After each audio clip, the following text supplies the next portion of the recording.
When I opened my eyes inside the romance novel I had been reading before bed, my villain husband had already gone bankrupt. That was not a metaphor. I found him on a construction site on the south side of Chicago, squatting in the dust behind a stack of concrete bags, shirtless under the cruel afternoon sun, eating a piece of cold bread so dry it looked like it could scrape his throat.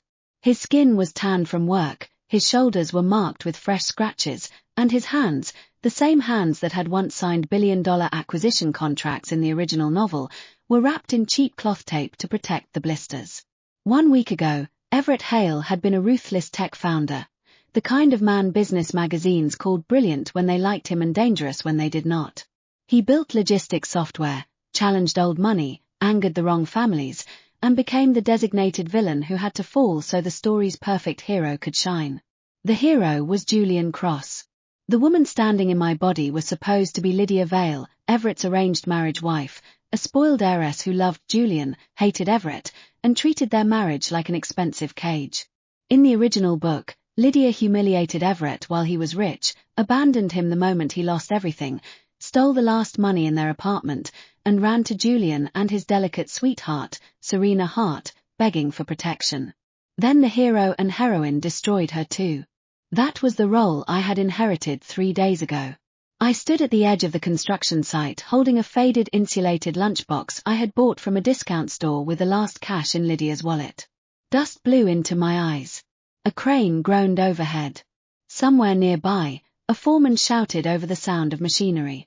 Everett lifted his head and saw me. For 1 second, something dark moved through his eyes. Not anger exactly. More like the final confirmation of a disappointment he had expected for so long that it no longer surprised him. He swallowed the bread, wiped dust from his hands, and walked toward me. "Did you come for the divorce papers?" His voice was hoarse from heat and cement powder. He tried to smile, but it was a tired, self-mocking thing that made my chest ache. "I signed them already. They are in the second drawer of the living room cabinet. You can take them and leave. You did not need to come here." I stared at him. This man was supposed to be the villain. The story had described him as cold, ambitious, cruel, and arrogant. It had not mentioned the way he stood in front of the woman he believed was leaving him and still tried to preserve the last shred of her dignity by telling her she did not need to step into the dust. I held out the lunchbox. "I sold the jewelry, the bags, the shoes, everything I could sell," I said, keeping my voice as steady as possible. "Most of it went to debt collectors. This is not much. Eat while it is warm." Everett looked at the lunchbox as if it were a trick. "Lydia," he said slowly, "listen to me. After the divorce, you can go back to your family. Your parents are selfish, but they will not let you starve. You do not have to live like this. Eat first. This is not your life. It is now." The words came out before I could soften them. His eyes changed. For a long moment, the world seemed to narrow to the space between us. My hands around the cheap lunchbox, his dust-covered body, the divorce he thought I had come to collect, and the future I had decided not to follow. Finally, Everett took the lunchbox. He did not walk away. He crouched right there in the dirt and opened it. Inside was rice, a fried egg, and vegetables cooked badly enough that the edges were a little scorched. He ate every bite. He drank the soup at the bottom. Then he closed the lid carefully and handed it back. "Thank you," he said quietly. "It was good." It was not good. We both knew it. But he said it like it mattered. A foreman yelled his name. Everett turned to go. I called after him, "Come home for dinner tonight. I will wait." The noise of the sight swallowed most of my voice, but I saw his shoulders freeze. He did not turn around. He only adjusted the weight of the cement bag on his shoulder and walked away. That small pause was the first answer he gave me. That evening, I cooked in a one-bedroom rental apartment that smelled faintly of old paint and boiled cabbage from the neighbor's kitchen. The original Lydia would have hated it. She would have called it a kennel, slammed the door, and demanded Everett sell his blood before asking her to live there. I scrubbed the counter, wiped the single window, sorted the few dishes left in the cabinet, and made 2 plates of food that were hot if not beautiful. 7 o'clock came. Then 8. The food cooled. The apartment darkened. Every sound in the hallway made me look up. By 9, I told myself not to be stupid. Everett had no reason to trust me. In his memory, Lydia had spent years stabbing him with words. She had mocked his work, mocked his background, mocked his family, mocked the arrangement that had tied them together. One lunchbox could not erase that. I stood to put the food away. The lock clicked. Everett stood in the doorway wearing the same work pants, his hair damp as if he had washed quickly at the public shower near the site. He looked at the table, then at me, with an expression too careful to be called hope. "Is there any food left?" I almost smiled too brightly. "I will heat it." He stepped inside like a man entering a place that might vanish if he moved too fast. While I warmed dinner, I felt his eyes move over the apartment. He noticed the clean floor, the folded blanket, the washed dishes, the bags and clothes gone from the corner because I had sold them all. When he sat down, he did not eat immediately. "You have been different these 3 days," he said. My hand tightened around the spoon. Everett picked up his fork and took a bite of the overcooked vegetables before I could invent an answer. "Lydia would not cook," he said. "She would not sell her things to pay debt collectors. She would not come to a construction site. She would not call this place home." He looked at me then, directly. "I do not know who you are right now. I do not know what happened. But if you are staying beside a man who has nothing, you need to understand what that means." There it was. Not accusation. Not fear. A warning. I put down my spoon. "It means we suffer for a while," I said. "It means we eat cheaper food, count every dollar, and start over. It means you are tired and I am scared. But we are still married. If you are willing, I want to try." The room became very quiet. Everett's eyes lowered. "Lydia would not say that either." "Maybe Lydia is gone." He did not ask what I meant. That night, I learned the apartment had one bed and one couch too short for Everett's height. He tried to sleep on the couch, of course. Villains in books apparently had more manners than heroes. He folded himself onto the cushions with a thin blanket over his waist and ordered me to take the bedroom. I went. Then I lay awake imagining his legs cramping, his back stiffening, his exhausted body getting no rest before another day carrying stone and steel. After midnight, I opened the bedroom door. Everett turned instantly. He had not been asleep. "The bed is big enough," I said. He stared at me for several seconds. Then he sighed like a man surrendering to an unreasonable client and came to the bedroom. He lay on the far edge of the mattress, fully clothed, one arm almost hanging off the side, leaving enough space between us to host a board meeting. "Satisfied?" he asked. "Very." "Sleep." "Good night, Everett." For a long time, he said nothing. Just as I began to drift off, I heard his answer, low and rough in the dark. "Good night." The next morning, he was gone before sunrise. On the table sat a bowl of oatmeal, still warm, and a boiled egg peeled perfectly clean. I sat down and stared at it until my eyes burned. In the original book, Lydia had called Everett heartless because he did not know how to say sweet things. The book had not said that he woke before dawn after a 12-hour shift to cook breakfast for a wife who had spent years despising him. That day, I went looking for work. No one wanted to hire a former society wife with no references and soft hands. Restaurants looked me over and said the job was too hard. Convenience stores said they had enough staff. A laundry service owner told me I would quit after one shift. Finally, a bakery hired me for the back room. Trial period, no pay, 2 meals included. If I survived 3 days, $80 a day washing trays, cleaning floors, and prepping boxes. I said yes as if she had offered me a corner office. For 2 weeks, I hid the job from Everett. I left after he did, came home before he returned, cooked with aching arms, and tucked my raw fingers into my sleeves. He knew anyway. One evening, after dinner, he placed a cheap tube of hand cream on the table. "Do not go tomorrow." I froze. "You knew." "Your hands," he said. I tried to pull them away. He caught my wrist gently, turned my palm up, and looked at the red cracks near my knuckles. "I can handle the work," he said. "You do not need to do this." I know you can handle it, I answered. That is not a reason to make you handle everything alone. His jaw tightened. Lydia. Everett, we are a family. That word hit harder than any argument. He said nothing for a long time. Then he pushed the hand cream closer. Later, in the bedroom, he took the tube from me and knelt in front of the bed. His big hands, rough with calluses, held mine as carefully as if they were glass. He rubbed cream over every cracked finger, every blister, every red line. I am sorry, he said. For what? For making you live like this. I looked at him kneeling there, the fallen founder, the villain the plot had ordered everyone to abandon, and I felt something inside me choose him all over again. You did not make me, I said. I stayed. His fingers stopped. And we will not live like this forever. 2 months later, I brought home my first real wages in a thin envelope. Everett came home with a thicker one. He put his entire pay into my hand. All of it. All of it. You are not afraid I will run away with it. He looked at the 2 envelopes, then at me, and for the first time since I came into this world, his mouth curved in something close to amusement. With that amount. If you can run, run. I will not, I said, hugging the envelopes to my chest. This is ours.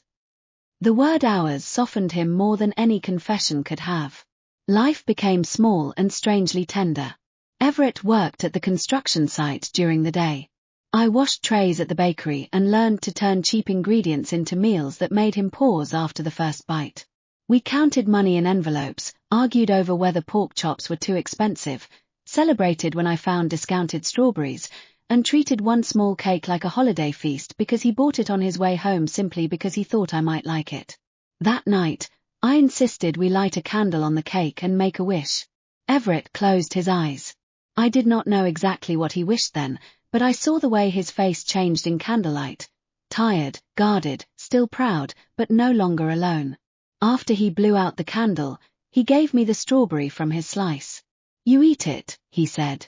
You bought it. For you. I ate it because refusing would have been cruel. The phone rang while we were still eating cake.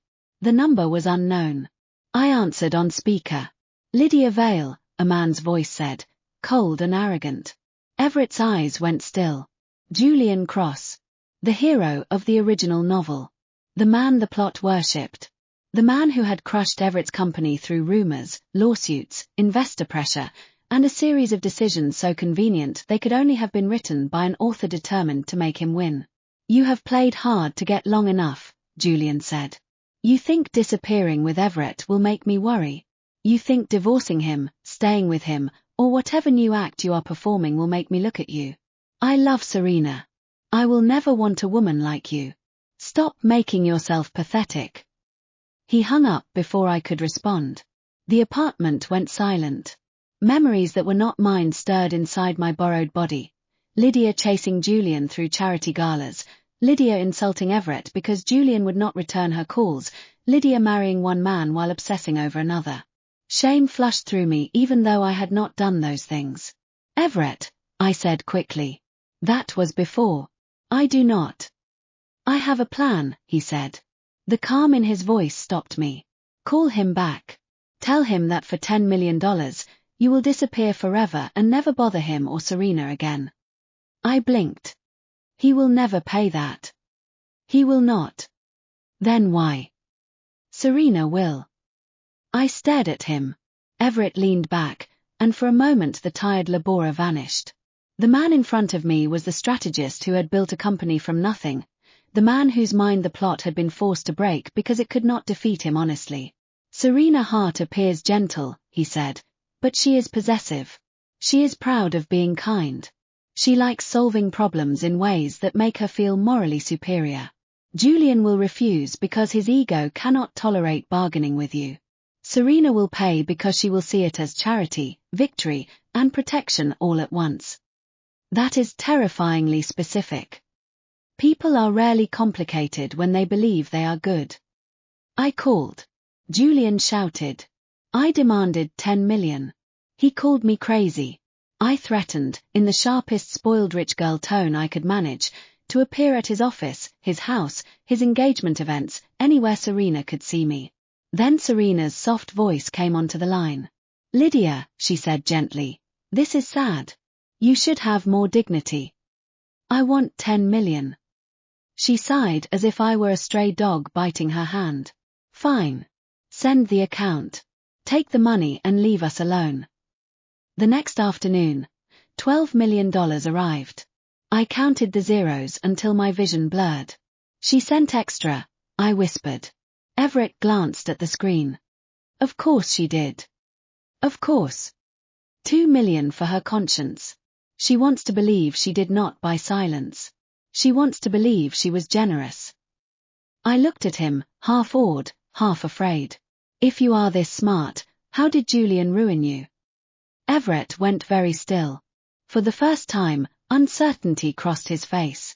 "I do not know," he said slowly. "There were decisions I made that I would never make. Risks I saw and ignored. People I trusted when every instinct told me not to. It was as if the story forced you." He looked at me. I should have been careful. But by then, I was tired of pretending this world was normal. "This world is a book," I said. "Julian is the hero. Serena is the heroine. You were written to lose so he could look righteous. Lydia was written to be stupid so everyone could cheer when she fell." Everett did not laugh. He listened. That was one of the reasons I fell in love with him. I told him something impossible, and he weighed it like data. "Then we avoid the original path," he said at last. "You believe me. I believe the evidence. And I believe you." Within a week, we left Chicago. Everett moved the money carefully, legally enough to stand up to questions, quietly enough that Julian and Serena would not see his hand. We relocated to Austin under a small consulting company with no visible connection to the Hale name. He rented a modest apartment with a second bedroom he turned into an office, opened 3 laptops, and returned to war. The night after we arrived, he placed a bank card in front of me. "4 million. Yours." I pushed it back. "No. If I fail." "You will not." "If I fail," he repeated, "this lets you live comfortably. I will not drag you down twice." The anger that rose in me was not loud. It was clean. "Everett Hale, do you still think I'm standing beside you because I have nowhere else to go?" He said nothing. "I am here because I chose you. Use all of it. Win with all of it. I did not eat burnt vegetables, scrub bakery trays, and lie awake beside your ridiculous bed-edge martyr act so you could plan a future where I survive without you." His eyes darkened. Then he laughed under his breath, a low sound full of returning arrogance. "Ridiculous bed-edge martyr act." "Yes." He stood, came around the table, and cupped my face with hands that were still rough from construction work. "Fine," he said. "Then I will win." His first kiss was gentle, brief, and devastating. From that day on, Everett worked like a man rebuilding not only a company but the laws of the world around him. He studied markets the original plot had ignored. He invested in warehouse automation, delivery route optimization, industrial safety software, and mid-sized manufacturers too boring for flashy investors but desperate for efficiency. He did not chase headlines. He built routes. I wanted to work too. He refused at first. "You have been exhausted for months." "So have you." "I'm used to it." That is not an argument. In the end, we compromised. I managed the apartment, learned bookkeeping, read every public article about the industries he targeted, and became the person who asked the questions his employees were too intimidated to ask. Sometimes my knowledge of the original plot helped. I remembered which companies were about to grow, which politician would trigger a regulatory change, which industry trend the hero would notice too late because he was busy being admired. Everett never treated my information as magic. He treated it as intelligence, checked it, verified it, and folded it into strategy. Every month, even after the company began to turn profit, he still gave me an envelope. At first it held cash from construction wages.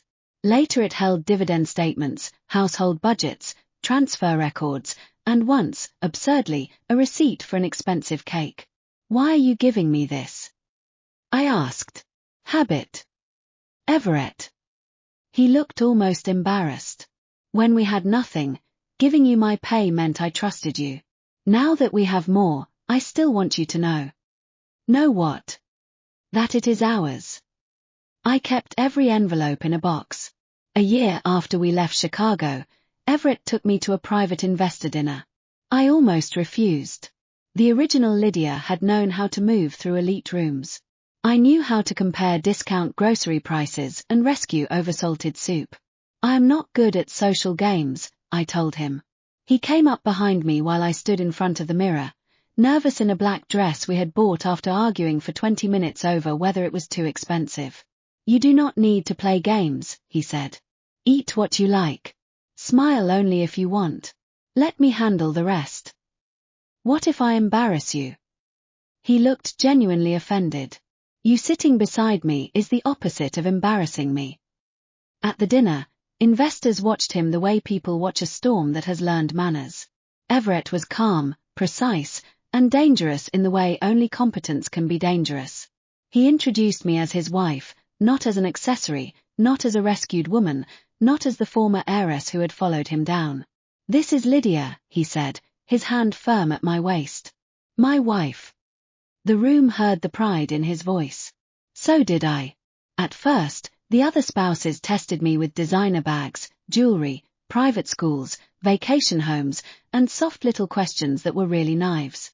They expected me to be ignorant because I looked too quiet, or arrogant because I had once been rich, or desperate because everyone knew Everett had fallen. I answered calmly. I knew more than they expected about brands because the original Lydia had owned half of them. I knew more than they expected about budgeting because I had lived through months when a cheap cake was a luxury.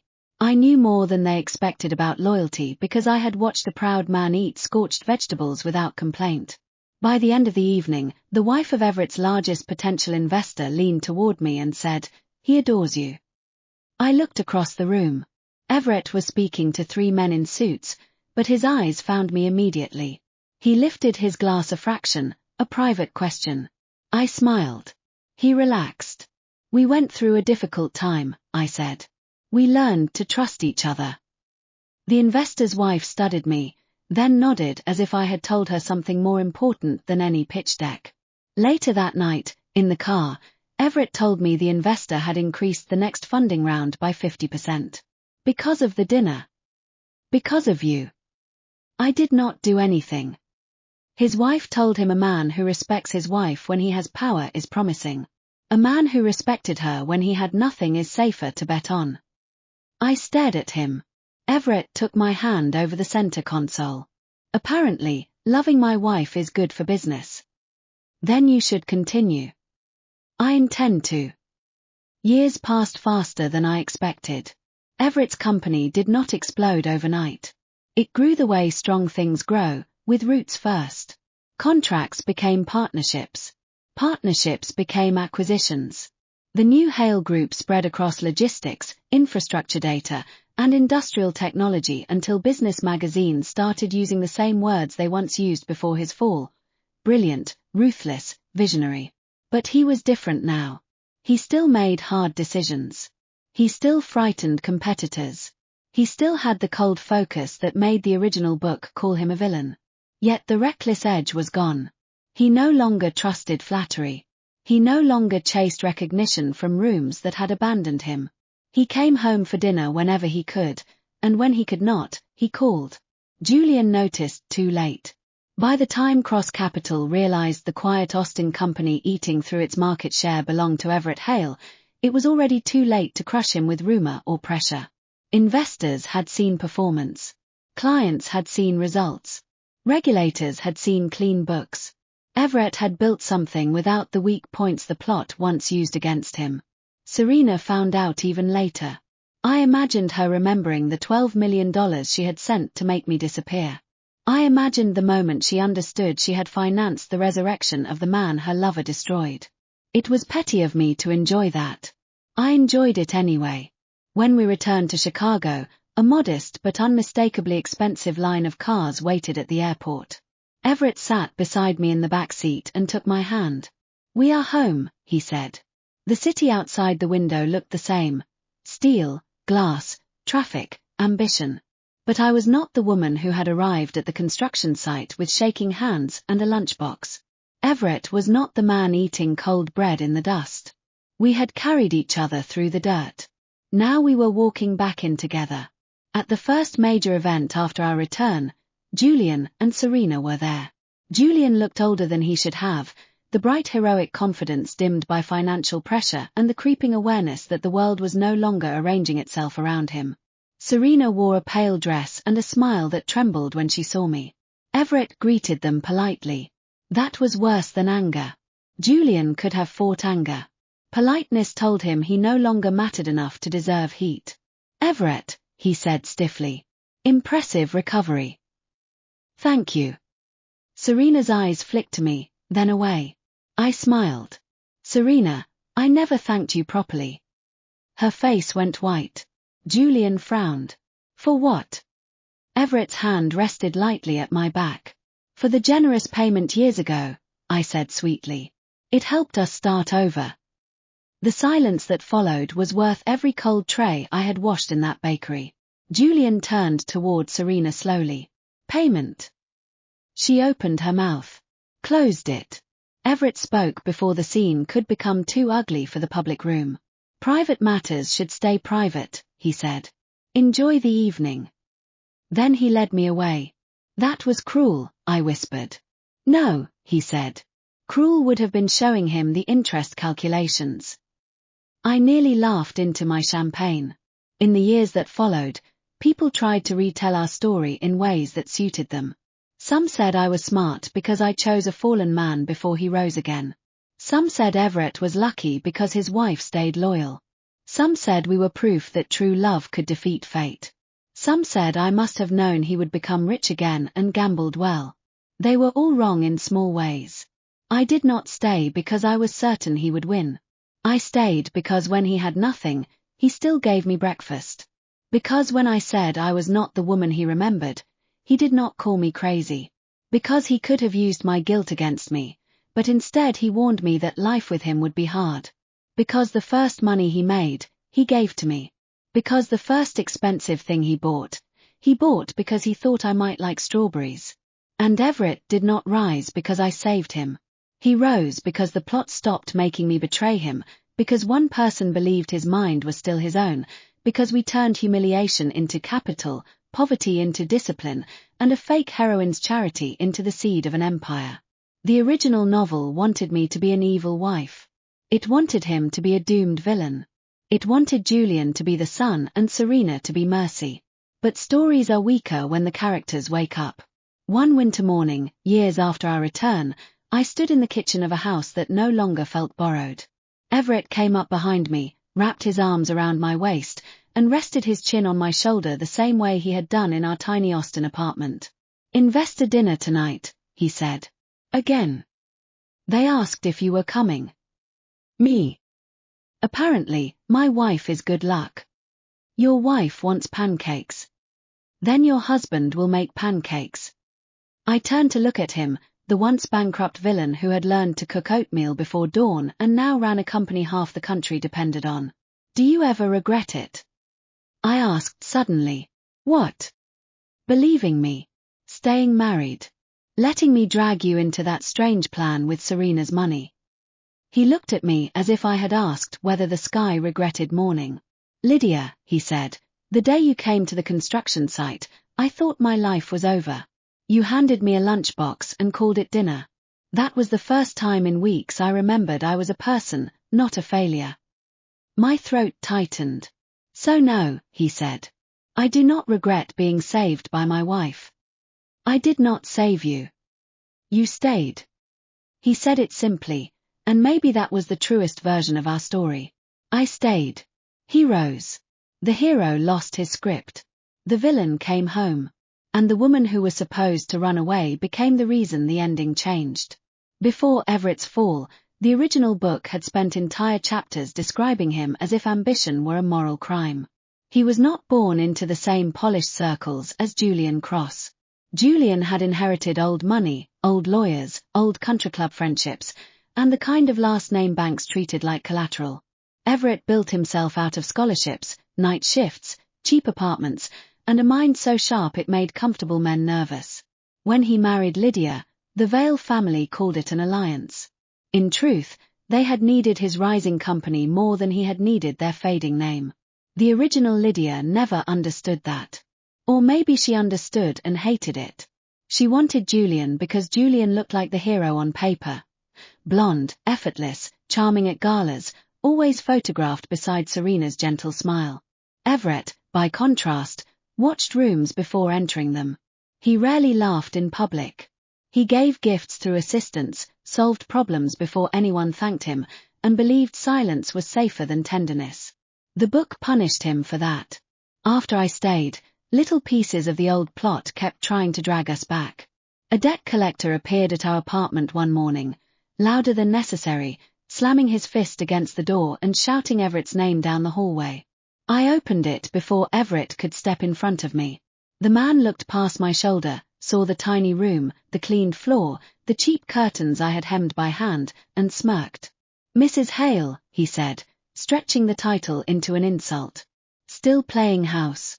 Your husband owes people who do not enjoy waiting." Everett's whole body went cold behind me. In the book, Lydia had screamed at him during this scene. She had thrown a cup at the wall, called him useless, and told the collector to take him if they wanted money so badly. I remembered that sentence from the novel because I had hated her for it even as a reader. This time, I stepped outside and closed the door behind me. "You will get paid according to the negotiated schedule," I said. "If you shout in this hallway again, I will call building security, the police, and every consumer protection office I can find. Debt gives you a claim. It does not give you a stage." The collector blinked, surprised. I was surprised too. Everett opened the door behind me anyway. "Go inside," he said quietly. "No." The collector looked between us and laughed. "You."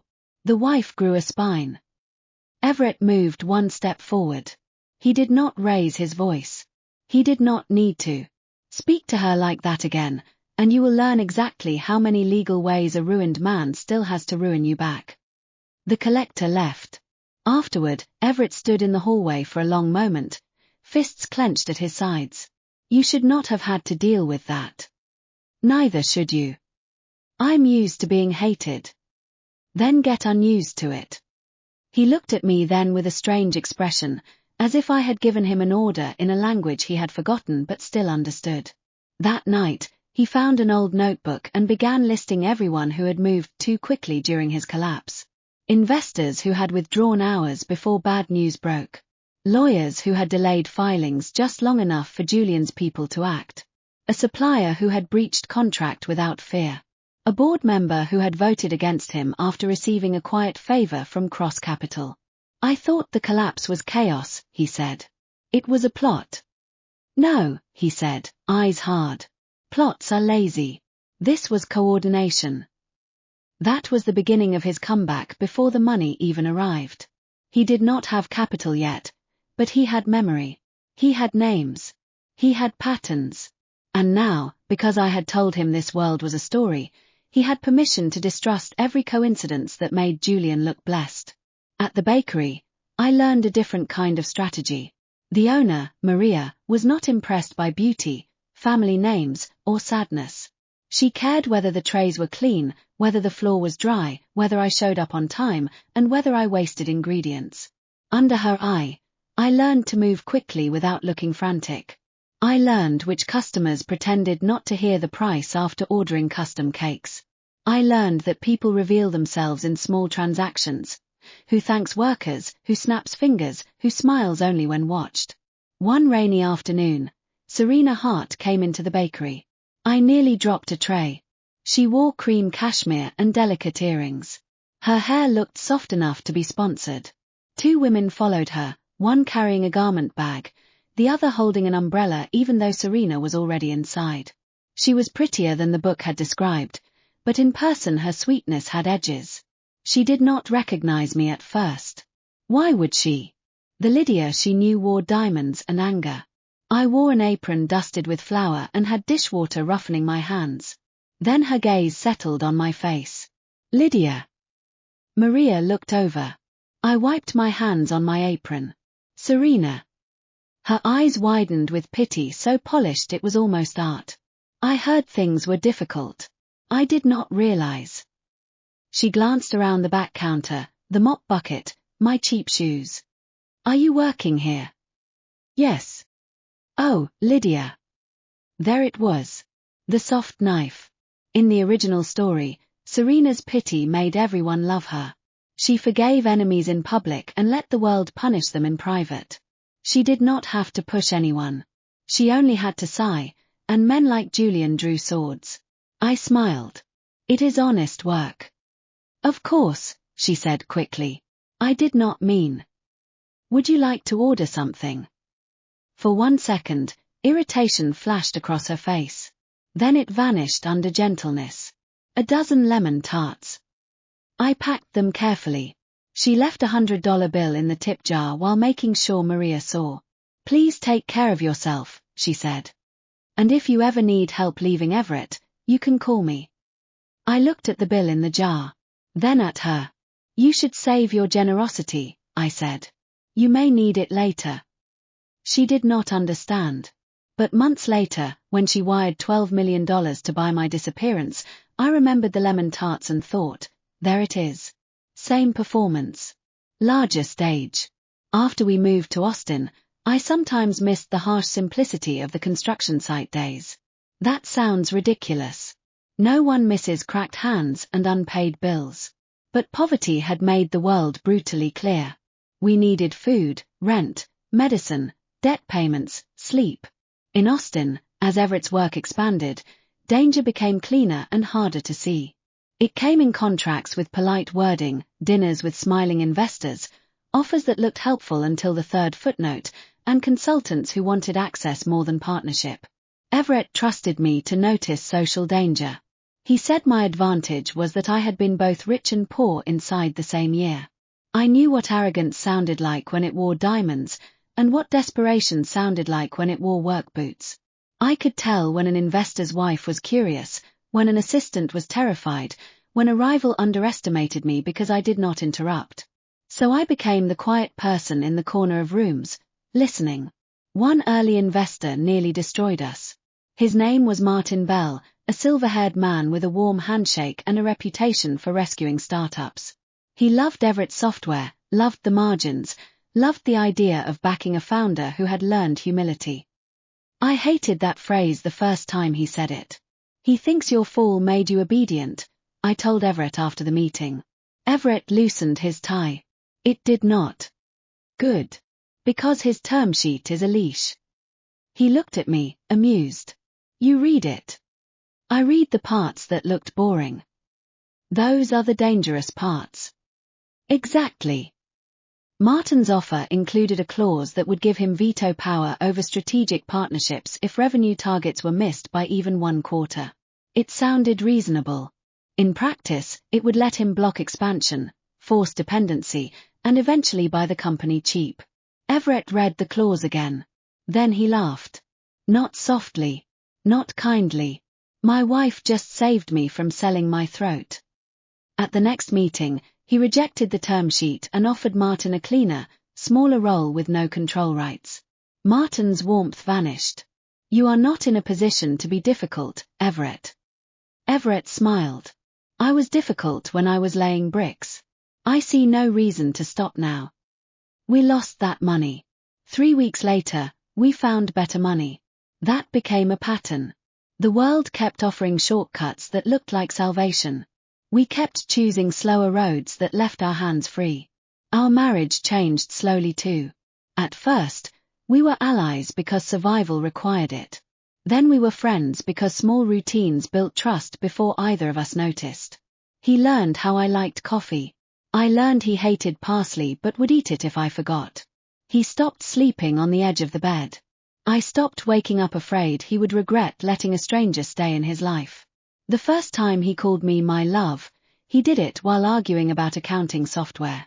My love, if you keep naming files final, final 2, actual final, I will lose my mind. I froze. He froze too. Then he cleared his throat and pretended to check the spreadsheet. That was not the point. I think it was a little the point. Lydia. Everett. He turned red in the ears, which I considered one of my greatest victories. Not long after, I told him my real name. It happened at 2 in the morning while rain hit the Austin windows and his laptop hummed on the desk. He had been building a model for warehouse routing, and I had been folding laundry on the couch, half asleep. Before I came here, I said, my name was Nora. His fingers stopped on the keyboard. I told him about my old life. Not everything, because some things were too ordinary to explain and too painful because they were ordinary. A rented studio apartment. A job that made my eyes hurt. Takeout eaten standing at the sink. Reading web novels after midnight because fictional disasters were easier to solve than my own loneliness. Do you miss it? He asked. Sometimes. I miss knowing the rules. Do you want to go back? I looked around our apartment, the messy files, the half-dead basil plant, the envelope box, the man who had believed me when belief was irrational. No. He came to sit beside me. Then Nora stays with me too. It was such a simple sentence. It gave me back a name I thought this world had swallowed. The next morning, he wrote Nora on a sticky note and put it inside the envelope box, under Lydia. Both are yours, he said. I cried into my coffee, which he found alarming because he still did not fully understand that tenderness can ambush a person harder than tragedy. When Everett's company crossed its first 100 million in valuation, he did not buy a sports car. He bought the construction site where I had first found him. For development? I asked. Eventually. Then why do you look like you are plotting revenge against concrete? He took me there at sunset. The site had been paused between projects, fenced and quiet, no longer roaring with machines. Dust still lifted under our shoes. The place looked smaller without his suffering inside it. Everett stood where he had once eaten cold bread. I hated you when you came here, he said. I blinked. That is romantic. I hated that I wanted you to stay. I hated that one lunchbox could make me weak. I hated that after everything, the sound of you saying you would wait for me made me want to live. My throat tightened. Everett. Then I hated myself for testing you. For waiting that first night until the food went cold because I wanted to know if you would still be there. I stared at him. You came late on purpose. Partly. I worried for hours. I know. Villain. Yes, he said, almost smiling. But yours. I should have scolded him more. Instead, I held his hand in the place where the story had expected me to leave. Years later, when people asked where our empire began, Everett would sometimes say it began with $12 million and a stupid enemy. Sometimes he would say it began with a bakery job, or an investor dinner, or the first clean term sheet. But when we were alone, he told the truth. It began with lunch, he said. The pregnancy came after we had already returned to Chicago. Everett reacted to the news as if I had handed him a bomb made of glass. He read medical books, interviewed doctors, changed the house menu, replaced rugs he declared dangerous, and developed the ridiculous habit of hovering behind me when I walked downstairs. When morning sickness started, he looked more nauseated than I felt. The doctor called it sympathetic pregnancy symptoms and told him to relax. Your husband is very emotionally invested, she said diplomatically. My husband is insane, I said. Everett held my elbow. Walk carefully. The floor is flat. Still. At the hospital, we ran into Julian and Serena. Serena was pregnant too. Julian held her arm with the stiff protectiveness of a man who knew people were watching. His eyes swept over Everett's tailored coat, my comfortable dress, Everett's hand resting lightly near my back, and the ease between us that could not be purchased. Hail, Julian said, still turning every personal moment into a business move. In the original book, Everett would have answered with cruelty. The old script would have made him look bitter, made Julian look noble, made Serena shrink prettily between them. This Everett smiled. Coming to medical appointments with my wife is not strategy. It is marriage. Julian's mouth tightened. Serena tried to look away, but I saw her hand move protectively over her stomach. Everett added, almost conversationally, though speaking of strategy, I should thank you both again. That 12 million was helpful. Julian went still. What 12 million? Serena's face drained of color. I should not have enjoyed it. Pregnancy was supposed to make one serene, forgiving, above petty satisfaction. Apparently not. Everett guided me away before Julian could raise his voice in the hospital hallway. Was that necessary? I asked once we reached the elevator. He insulted you. So you detonated his marriage? A small charge, Everett said. Controlled blast. You are impossible. You married me. Technically, Lydia married you before I arrived. He leaned closer, voice softening. Nora stayed. That shut me up entirely. Our child was born on a rainy morning, loud and furious and alive. Everett cried first. He denied it later despite 3 nurses, 1 doctor, and me all seeing him. He held our daughter as if she were the final proof that fate had been rewritten in permanent ink. What should we tell her someday? I asked. About what? About us. He looked at the tiny face sleeping against his chest. Tell her her mother refused to follow a bad story. And her father. Her father learned to deserve the rewrite. I watched him, the villain who had learned tenderness without losing strength, the fallen man who had risen without stepping on the woman beside him, the husband who had once thought divorce papers were the only thing I could want from him. You always deserved it, I said. He shook his head. Maybe. But I believe it because you stayed long enough to teach me. Outside, rain washed the hospital windows clean. In another version of the story, Lydia ran, Everett broke, Julian won, and Serena remained the shining heroine who never understood the blood on her kindness. In this version, I brought lunch to a construction site. I called a cheap apartment home. I turned a heroine's payment into a villain's second chance. And when the world tried to force us back into our assigned roles, we did the one thing no plot can survive. We chose each other again and again until the ending had no choice but to change. There was one more thing the original novel had never understood about villains. Villains remember who fed them. Heroes in stories are often loved because they arrive at the grand moment. They pull someone from a burning car. They expose a public lie. They stand beneath chandeliers and declare devotion when the audience is already waiting to clap. Villains, if they are lucky enough to be loved at all, are loved in kitchens, in rented rooms, in the ugly hour after pride has failed and no one is watching. Everett remembered everything.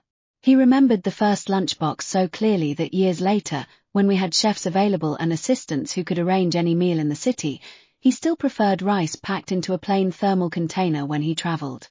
He said it kept him grounded. I said it made him sentimental. He said a man could be both dangerous and sentimental. I told him that sounded like something a villain would put on a business card. He almost did. The first office of Hale Systems had no view. It was above a tire shop in Austin, wedged between a tax preparer and a dentist who played smooth jazz through the wall. The air conditioner rattled. The carpet had stains of unknown origin.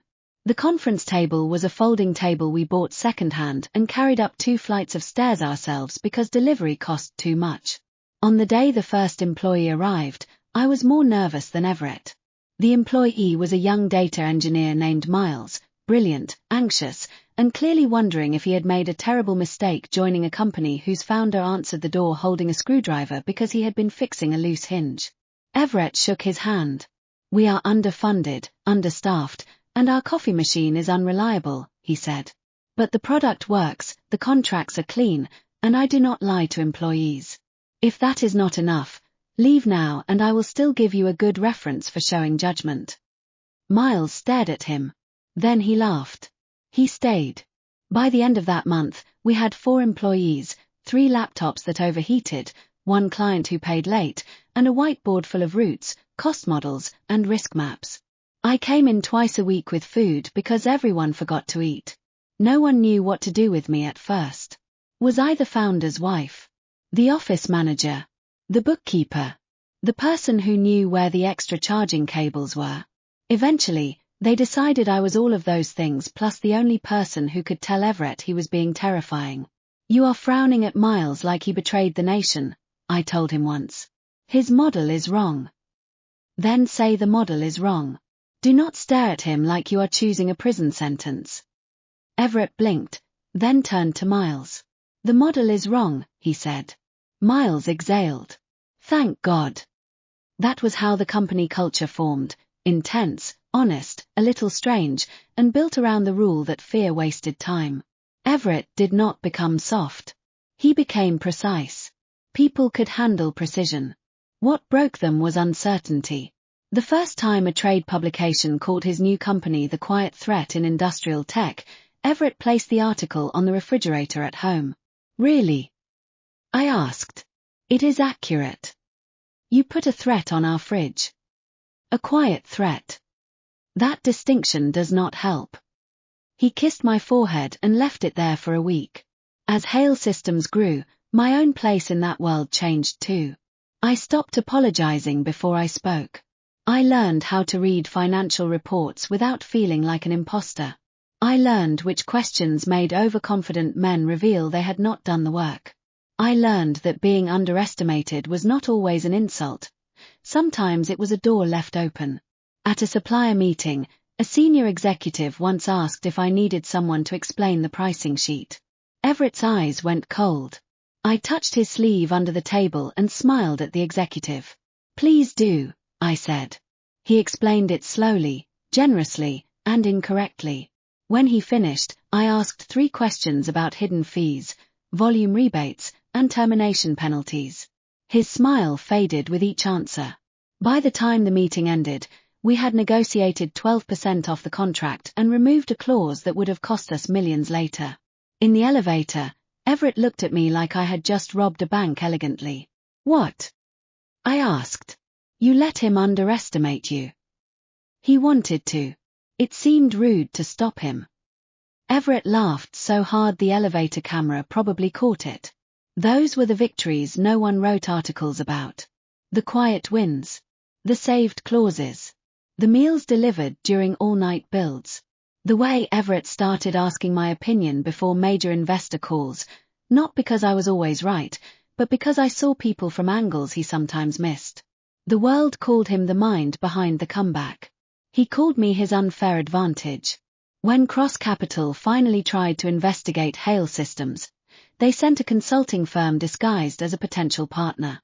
Their lead consultant wore charm like expensive cologne and asked too many questions about our supplier network. Everett let him talk. I watched the junior associate beside him, a woman who kept glancing at her boss before answering anything. After the meeting, I told Everett, the associate knows more than he does, and she hates him. Useful. Very. 2 weeks later, that associate resigned from the consulting firm and joined us. She brought no stolen files, no illegal secrets, nothing Julian could challenge. What she brought was context, which questions Cross Capital had asked, which markets they feared losing, and how desperately Julian wanted to know whether Everett had outside backing. Everett sent Julian a fruit basket. I told him that was childish. He said it was investor relations. The card read, "Wishing Cross Capital continued health." Julian did not respond. Serena did, indirectly. Her foundation announced a new initiative for women rebuilding after financial hardship, and one of the promotional lines mentioned choosing dignity over bitterness. Several gossip accounts implied it was aimed at me. I could have ignored it. Instead, I donated to the foundation under Hale Systems and requested that the money support job training for women leaving financially controlling relationships. Everett read the receipt and raised an eyebrow. That is sharper than the fruit basket. Mine helps people. Mine helped fruit sellers. Everett. Fine. Yours is better. The foundation publicly thanked Hale Systems before Serena could stop it. For a week, every article about her charity also mentioned our company. I did not call it revenge. I called it efficient messaging. Maybe I had learned from my husband. The strangest part of changing the story was realizing the story changed me back. When I first arrived, I thought my job was to avoid death, poverty, and humiliation. Then I thought my job was to help Everett beat Julian. Later, I thought my job was to protect our marriage from the plot. But somewhere between lunchboxes, investor dinners, and legal clauses, I became someone I had never been in my old world either. In my old life, I had been tired, polite, replaceable. I had thought survival meant keeping my head down. Inside this book, where everything was supposed to be fake, I became real. I became a woman who could stand in a construction site and choose. A woman who could wash dishes without shame and sit at a boardroom table without fear. A woman who could love a difficult man without disappearing inside him. Everett once asked if I resented losing my original world. I thought about it seriously. I lost a world where no one noticed I was lonely, I said. I found one where you notice if I skip lunch. He looked pained. That is a low standard. It was my standard. Then I will raise it. He did.